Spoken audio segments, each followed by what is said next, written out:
Hey there! Thank you for tuning into DuckBricks. I'm Chris and welcome to Brick Breakdown. In this show, we will be taking a look at some of the canceled LEGO themes, artwork, sets, and parts, pretty much any idea that LEGO designers had put publicly on the web but never actually came to fruition in the market.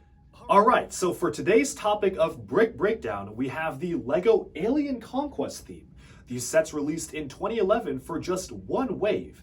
And what's really interesting about this is that there was a second wave of prototype Alien Conquest sets that for whatever reason never actually made it to market, likely due to poor sales of the first wave.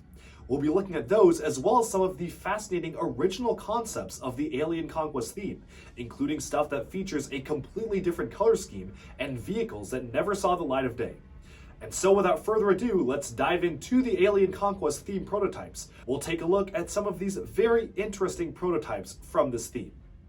For being such a short-lived and fairly unsuccessful sub-theme of LEGO Space, Alien Conquest received a significant amount of development and conceptual designs, featuring radically different color schemes, minifigure designs, and aesthetics. One thing did remain constant throughout most of the run, however, and that was the retro-futuristic design principles that evoked the classic spacemen and aliens tales of the 1950s and 60s.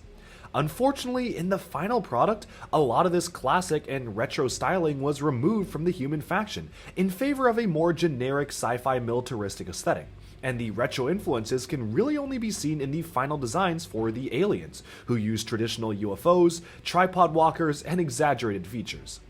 I wanted to kick things off with a look at a fascinating piece of concept art, which was clearly inspired by the likes of Mars Attacks and a more humorous alien design. These concepts really offer a unique flavor and identity to the theme, which was sadly absent during most of the finalized line, with a clear satirical twist on the conflict featuring gung-ho, grinning soldiers and alien battalions trying to fight a fire hydrant. Sure, the overarching themes of soldiers, hazmat scientists, and aliens are there in the final product, but it seems like over the development process, the theme's unique identity was really sucked out in favor of a more traditional sci-fi conflict, resulting in a pretty strange tonal clash that didn't really resonate with the final audiences. This next piece of concept art gives us a closer look at what some of the models for the theme could have looked like, and we'll revisit this spread later in the video when we actually take a look at these set prototypes. This time, the color scheme was a decidedly unique orange and blue, with the aliens more or less staying constant at the classic light grays and greens, with some purple highlights.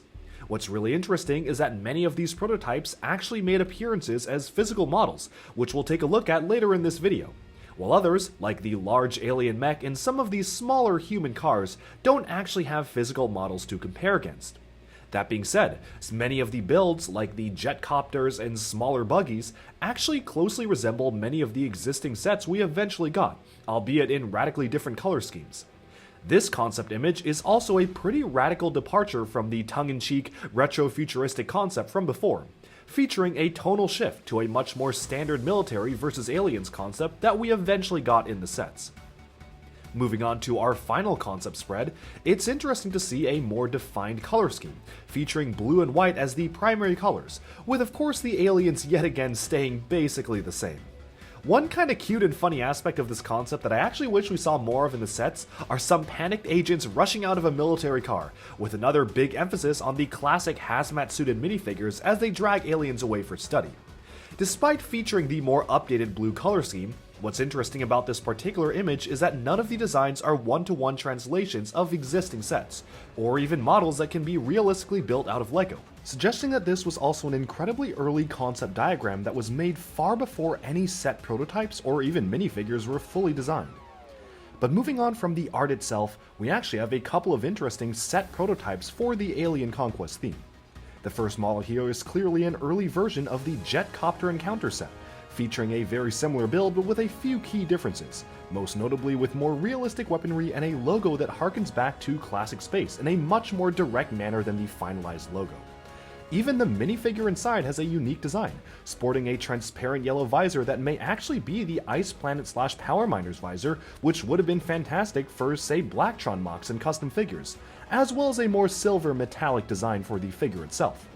It's certainly interesting to see just how models like these evolve compared to final designs, but with that, we can probably move on to the next model. Now this build right here was actually seen in the initial concept sketch, right down to the orange and blue color scheme. Unfortunately, the closest thing we got to this model was the command truck from the final line, and an alien defense tank would honestly have been much cooler and more interesting to see. What really makes this model stand out is the color scheme. Again, we never really got a predominantly orange color scheme in LEGO Space subthemes before, and even Mars Mission was mostly white with some orange highlights. Orange and blue is a pretty radical shift, and it's always cool to see what could have been.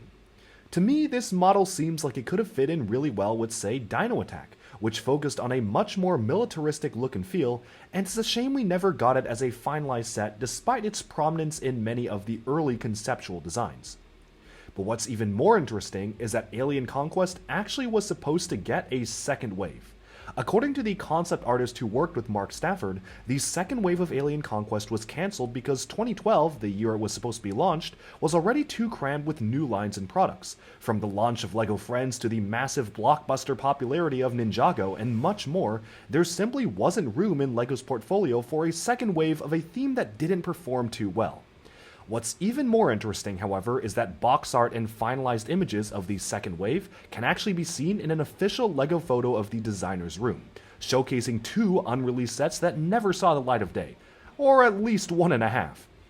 The first set here is incredibly similar to the Hive Crawler from Galaxy Squad, and that's intentional. LEGO was actually able to reuse most of this cancelled set and repurpose it for a completely different space theme, which is always fascinating to see. From the images, it's clear that the crawling function, right down to using the Hero Factory blade elements, is virtually identical to the final Hive Crawler set, which is great that it was used because it's a feature that works incredibly well, and harkens back to original Bionicle sets like Takua and Puku.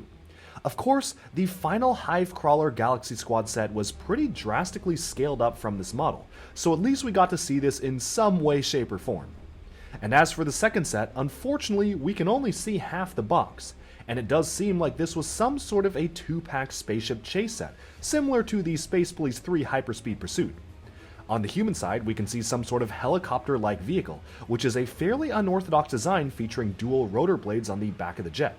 It's again interesting to see them double down on the jetcopter mashup builds, which was kind of a staple of the line. And finally, last but not least, we have a couple of images showcasing some early minifigure concepts and designs. First off is a fairly straightforward Emperor Hypaxis figure, which is actually fairly far in the development process.